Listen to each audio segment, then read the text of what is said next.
Yo tout le monde, ici Shada et on se retrouve pour ce 20e épisode de Tutoterra. Et oui, déjà 20 épisodes quand même, ça fait quand même beaucoup de tutos. Donc, un épisode qui va porter sur le dernier boss euh, que j'avais pas encore fait, donc c'est le dernier boss actuellement, en attendant le 1.3 qui devrait en sortir quelques-uns. Donc, vous l'avez deviné, c'est Queen Bee. Donc on est juste au-dessus d'une des ruches ici. Donc Queen Bee qui est un boss du mode normal, c'est pas un boss très difficile, il me fait penser un peu à l'œil de Cthulhu, qui a une méthode d'attaque très semblable, qui est une armée de gobelins qui m'attaque, mais c'est pas grave. Donc voilà, c'est une méthode d'attaque très semblable à l'œil de Cthulhu, sachant, je veux dire par là que elle charge sur vous de temps en temps, puis après elle vous lance des abeilles, donc l'œil de Cthulhu vous lançait des bébés œil de Cthulhu, mais elle vous lance des petites abeilles, donc c'est très semblable. La seule différence c'est que la Queen Bee lance aussi des dards, comme les petites abeilles qui volent, comme les frelons qui volent dans la jungle normale, donc elle vous lance des dards. Donc c'est ces trois attaques. Pour la battre, euh, déjà pour la faire invoquer, vous devez trouver une de ces ruches là, donc je vais juste rentrer dans la ruche. Je risque de me faire attaquer parce que quand on creuse, ça fait spawner des abeilles. C'est pas plus grave que ça, les petites abeilles, vous voyez, sont là. Elles viennent. Là, j'ai ma Pixa, donc c'est pas très dérangeant. Je vais juste mettre de la lumière un peu pour que vous voyez. Donc ça, c'est l'objet qui fait spawn Queen Bee. Donc là, la ruche est un peu petite, mais c'est pas très grave. Je vais pouvoir y faire. Donc, faut faire attention à ne pas l'attaquer parce que vous n'avez pas besoin d'une pioche pour la détruire. Vous avez juste besoin de l'attaquer avec une arme quelconque. Donc là, j'ai mes Vampiric Knife. Je vais pas les utiliser pour le combat, vous inquiétez pas. Pour le combat, je vais utiliser. Donc, je vais commencer tout de suite avec les équipements. Donc, je vais enlever mes ailes et mes bottes, évidemment. Donc, on va pas les utiliser parce que c'est pas tout à fait au même niveau. Euh, donc je vais utiliser une manille, une défense, donc la base, avoir une défense, ça peut toujours faire la différence contre des boss qui tapent pas très fort. Je vais ensuite utiliser des griffes sauvages pour attaquer plus vite en vitesse de mêlée. Ça peut être utile sachant que je vais utiliser la fork, donc ça va me permettre d'attaquer un peu plus vite. Un nuage en bouteille pour le déplacement bien sûr. Fer à cheval porte-bonheur. Je sais pas si c'est très utile, sachant qu'il n'y a pas beaucoup de place dans celle-là, mais ça peut toujours être utile si vous faites un combat, mettons que je viendrais me déplacer ici, ben ça serait utile pour pas me prendre trop de dégâts. Je vais ensuite utiliser un arme de régénération, évidemment, la base, avec plus 3 de défense, il est comme ça. C'est comme ça que je l'ai eu. Donc lui il est en plus 1% de vitesse de mêlée aussi. C'est toujours cool. C'est gratuit, on va dire. Je les ai pas modifiés rien. Quand même, je prends le Undertaker, donc c'est des armes de Crimson. Donc le Undertaker qui est l'arme de Crimson. Crimson Rod qu'on trouve voyons, les petits cœurs de Crimson qui permettent d'invoquer les cerveaux de Cthulhu. Et la Rotten Fork, même chose. Donc voilà, j'utilise les mêmes armes que pour l'œil de Cthulhu. Ensuite, je vais utiliser un Amethyst Hook pour le déplacement et des faibles potions, évidemment. Comme armure, je l'ai déjà sur moi, c'est la Crimson Armor, donc la Crimson Helmet, Skullmail et Greaves, qui augmente, qui donne de la défense, déjà une défense assez bien, donc 6, 7 et 6, ça fait pas mal 19. Donc 19 de défense, et qui augmente beaucoup la régénération de vie, donc ça c'est très pratique. Quand vous avez l'armure complète, ça augmente beaucoup la régénération de vie, et ça c'est quelque chose que j'aime beaucoup de cette armure. Donc je reprends mon coffre, et on va tout de suite attaquer au boss, donc je vais quand même juste ranger mes Vampiric Knife pour pas l'utiliser, ça serait un peu de la triche. Donc voilà, tout ça j'utiliserai pas ça. Tout ce que j'ai besoin se trouve ici. Je vais aller récupérer l'argent qu'il y a là, mais tant pis. Donc, pour faire spawn le boss, donc j'utilise, oui, j'ai oublié de dire, j'utilise des balles de mousquet normales avec l'Undertaker. Donc c'est pas vraiment un boss compliqué, j'aurais dû mettre des plateformes. J'ai pas pensé, je pourrais aller chercher l'arbre qu'il y a là pour m'en faire des plateformes. Tiens, je vais aller faire ça. Je vais chercher l'arbre qu'il y a là pour m'en faire des plateformes, ça va être utile pour, ouais, mourir les mobs. Meurs le mob.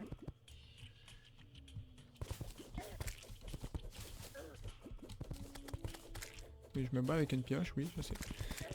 tout à fait normal. Ok. Maintenant, le problème étant de remonter. Voilà, merci. Arrêtez de m'énerver.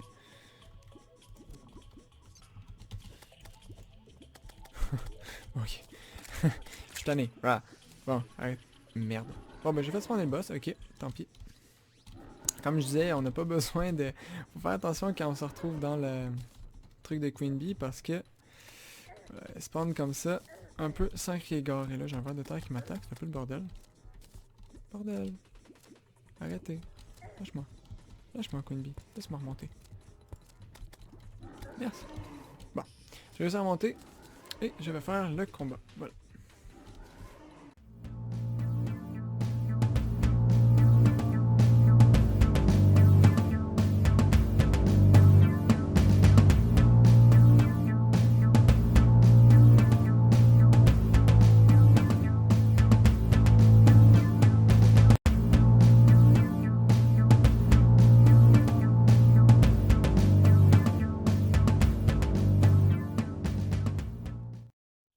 Ouf.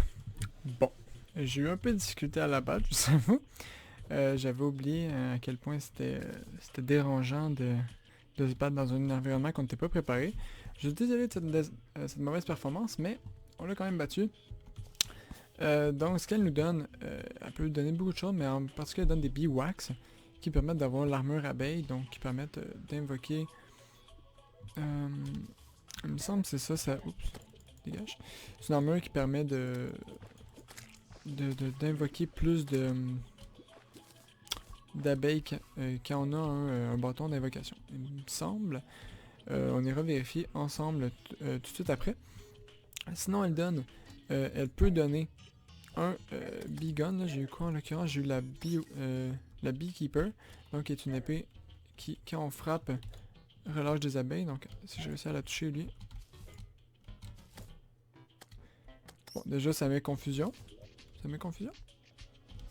Ah oui, petite chance de causer la confusion, ok. Et ça relâche des abeilles, donc c'est assez cool.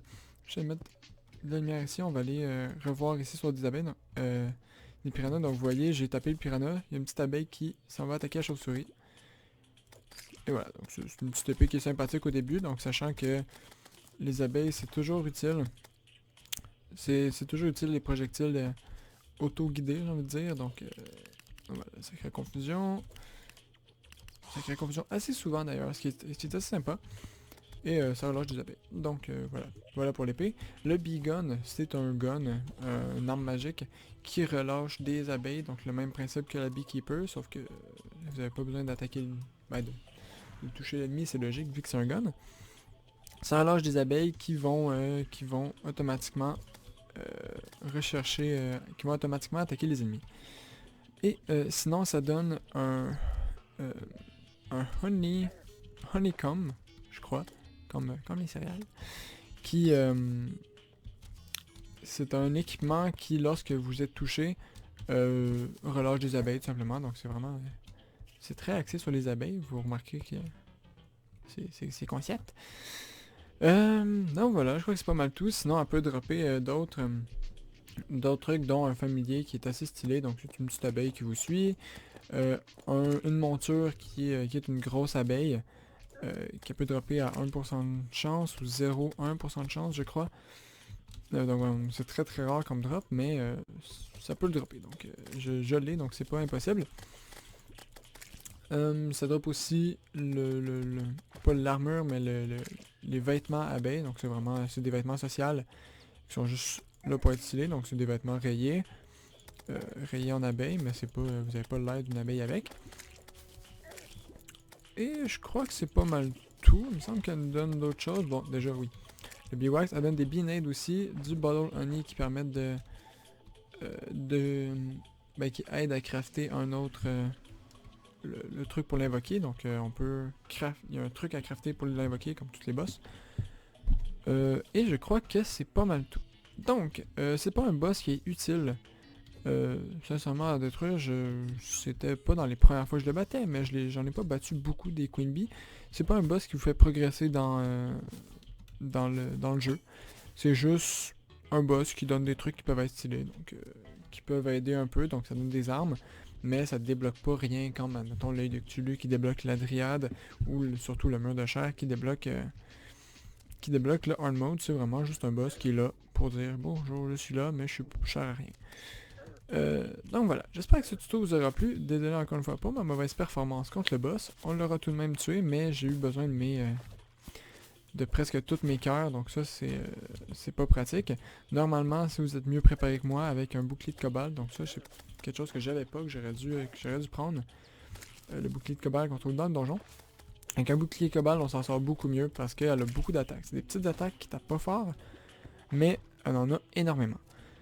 Donc voilà. J'espère que cet épisode vous aura plu. N'hésitez pas à laisser un j'aime si vous avez aimé, à me mettre en commentaire pour me dire ce que vous en pensez et si vous avez des idées d'autres tutos. Parce que là, bon, j'ai un peu fait toutes les boss.